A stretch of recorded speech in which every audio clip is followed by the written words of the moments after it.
I'm a really optimistic person. I like to think of myself as a positive person, but like so many people, these last few weeks have been impossibly difficult.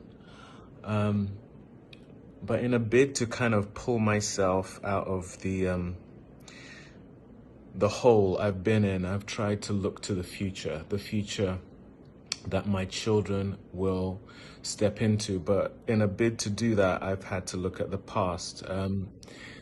You guys who follow me know my dad, you know him as the leaf blower. But the reality is, my dad moved to the UK in the 60s.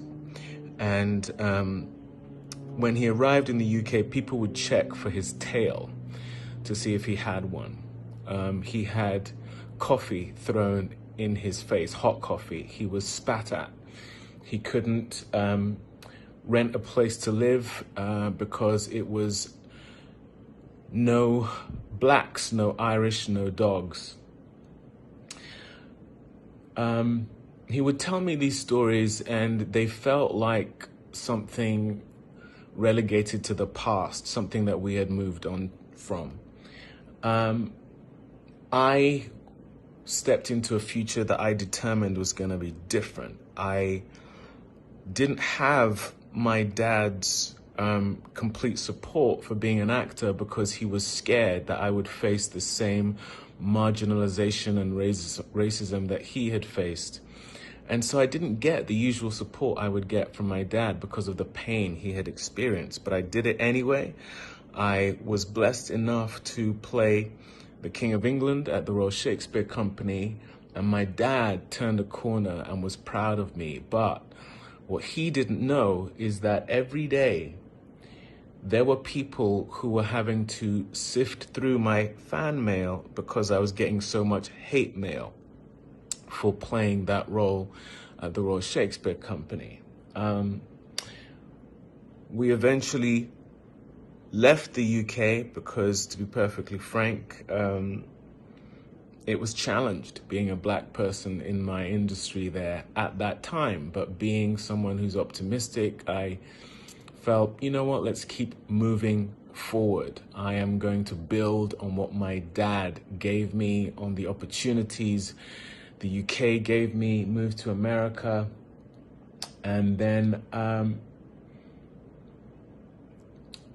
played Dr. King in Selma, which was an amazing moment for me, and then got attacked for playing that role whilst being married to a white woman. And that became a whole other challenge to face again along these racial lines. This is not like losing one's life like George Floyd, but I'm just trying to help you guys who've been reaching out to me asking how I am, just what it is we black people face, and you may not always know. We did that film as well, and decided to, at the premiere of it, protest the death of Eric Garner wearing I Can't Breathe t-shirts. There were Academy members, the Oscars here in America, who called the studio and said, why are these actors stirring shit? Why, who do they think they are? We were protesting the death of a black man, and we felt we had the right to do that. They said, we are not going to vote for that film because they have the audacity to be protesting when all they are is actors. While this is going on, Brexit is happening.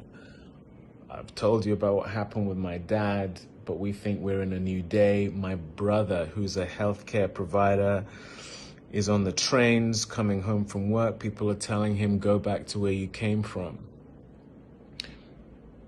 A few months, several months later, the pandemic hits, and now those same people who were telling him, go back to where you came from, are now applauding him for being a healthcare provider during a pandemic. So you feel like you have these moments of progress. I look at my dad and I go, well, things are better now than they were then. But you constantly get slapped in the face with the reality that things are essentially the same.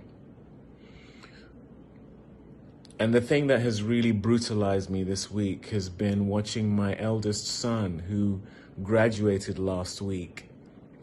I'll be honest with you. I was walking past his bedroom and I heard sobbing. And I went in to see my son, and he was broken because he didn't quite understand the world he had graduated into. And I couldn't give him any comfort. We've had the talk about how to interact with police here in America, but George Floyd wasn't resisting arrest. Amy Cooper decided to weaponize the police against a birdwatcher in New York. We are not safe.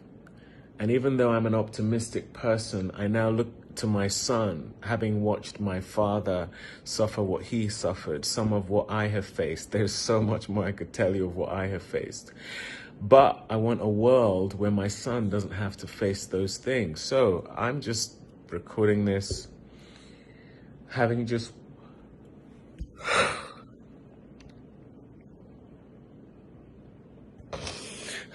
watched George Floyd's funeral, where everyone was asked to be silent for 8 minutes and 46 seconds, and that is such a long time. That is such a long time to have a man's knee on your neck.